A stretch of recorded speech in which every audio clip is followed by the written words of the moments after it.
Good afternoon, Starla again with an update for you.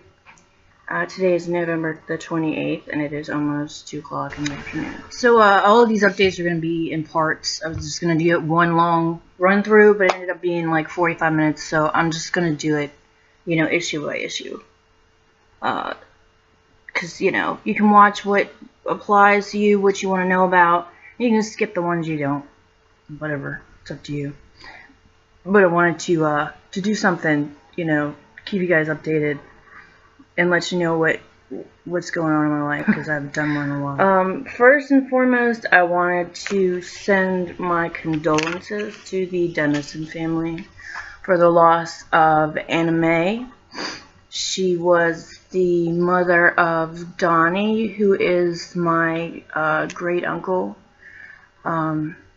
And his wife is actually my great aunt. She is my grandmother's sister, Lorna Dennison. But Anna Mae was a prominent figure in that family. She was a good woman, a Christian, and a member of my grandfather's church when she was younger and still healthy enough to go. She died at the age of 93, and she had Alzheimer's disease. So it wasn't a shock. It wasn't a surprise, that she had passed. But and I'm not clear on the details just because I'm here and they're there. I'm in PA and they're in WV. So I talk to them online some.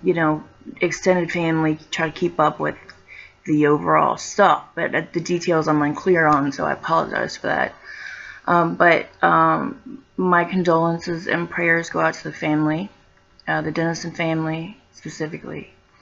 There's one I looked up. I was in my reading today. I came across Philippians 4:7, and it says, "And the peace of God, which passes all understanding, will guard your hearts and your minds in Christ Jesus."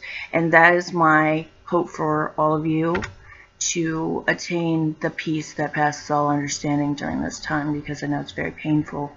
Even though it was not a surprise, death is not something that is easily dealt with, especially when it comes to someone you were so close to. And for some of you, I know that Tracy and Jasmine and Kayla, and obviously Lorna and Donnie, they cared for her in her last days, or weeks or months or years. She was sick for a long time, and she lived with Lorna and Donnie, and so they all took turns taking care of her, and I really commend all of you for that, because I know that's difficult. Being a caregiver is tough, and I know how. I don't know exactly how you feel right now.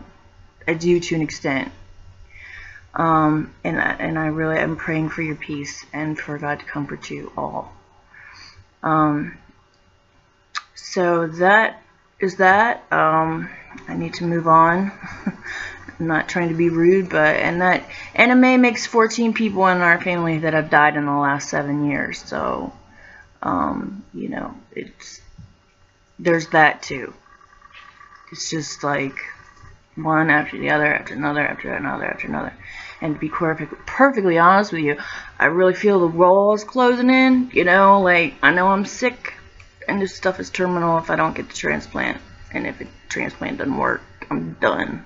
So I'm just like, not to make it about me, because it's not about me, but for me personally, after we have another death in the family, because they've been so close together, because they've been so, quick in that time frame, not even 10 years, and there's 14 of them gone, for various reasons. And it's like, after everyone dies, it's like, man, am I going to be next? Am I going to be number 14?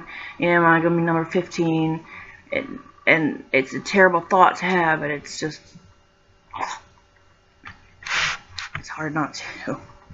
I do actually have some writing prompts here for my blog, because it's hard for me to sit down, when I think I have all these ideas and then I sit down to write and my mind goes blank. So I do these writing prompts, and And this one kind of stuck out at me. It says, when things go wrong, don't go with them.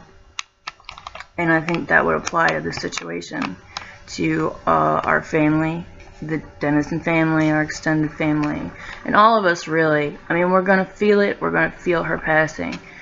But we don't have to spiral into despair because of it. I don't want to sound all religious or anything, but we do have God who can take care of that for us. You know, He can provide us that peace if we ask for it. And I know that that sounds odd coming from me, but I've learned in the last couple of months in my own illness and going through different things that I never thought I would go through, that is where the buck stops, and you don't have to do it on your own. In fact, you weren't created to do it on your own. So just reach out and pray and ask. Bring my memories, bring my thoughts, my despair, my depression under subjection, and He'll do it. It helps. And no drug or alcohol or counseling therapy can replace that. I'm sorry, but it just can't. There's no replacement for that.